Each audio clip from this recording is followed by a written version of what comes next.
Chaitanya youth president దోమ ప్రకాష్ ఆధ్వర్యంలో కేంద్ర మంత్రి అమిత్ షా దిష్టి బొమ్మను వరంగల్ వంగపహాడ్ చౌరస్తాలో దగ్ధం చేశారు.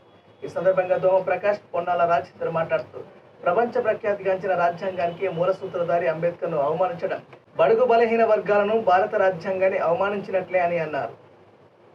భారత రాజ్యాంగబద్ధంగా ఎన్నికైన మంత్రి పదవిలో ఉండి అంబేద్కర్ గురించి అవమానంగా మాట్లాడడం సిగ్గుచేటని అన్నారు.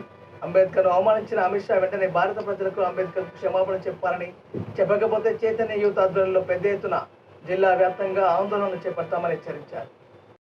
ఈ యొక్క ముఖ్య ఉద్దేశం ఏంటంటే డాక్టర్ బిఆర్ అంబేద్కర్ గారిని అమిత్ షా ఒక పార్లమెంటు సభ్యుడై ఉండి, అదేవిధంగా హోమ్ మినిస్టర్ అయ్యింది, ఒక బాధ్యతాయుతమైనటువంటి పదవిలో ఉన్నటువంటి అమిత్ షా నిన్న నిండు సభలో అంబేద్కర్ గారిని అవమానపరచడం చాలా సిగ్గుచేటు. ఎన్నో వర్గాల ప్రజలకు, పీడిత వర్గాలకు, ఎస్సీ ఎస్టీ బీసీ మైనారిటీ వర్గాలకు సమాజంలో ఒక గొప్ప స్థాయిని కల్పించినటువంటి మహనీయుడు డాక్టర్ బిఆర్ అంబేద్కర్. ఇవాళ దేవుళ్ళనన్నా మనం నమ్ముతామో నమ్మో కానీ హక్కులను కల్పించినటువంటి డాక్టర్ బిఆర్ అంబేద్కర్ గారిని మనం దేవుని కంటే ఎక్కువగా పూజించేటువంటి చరిత్ర ఈ భారతదేశంలో ఉంది.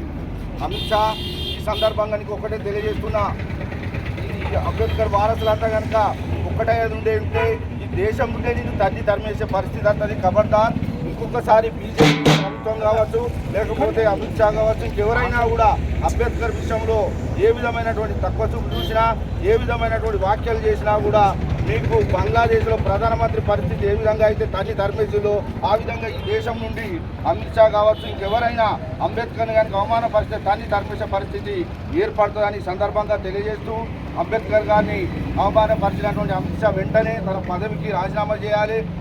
భారతీయ జనతా పార్టీ కూడా అతన్ని బర్తరఫ్ చేయాలని సందర్భంగా డిమాండ్ చేస్తూ ఈ కార్యక్రమానికి ఈ విధంగా అధ్యక్షత వహించినటువంటి చైతన్య యూత్ దోమ ప్రకాష్ గారికి, అదేవిధంగా వచ్చినటువంటి సభ్యులందరికీ కూడా ధన్యవాదాలు తెలియజేస్తున్నాను.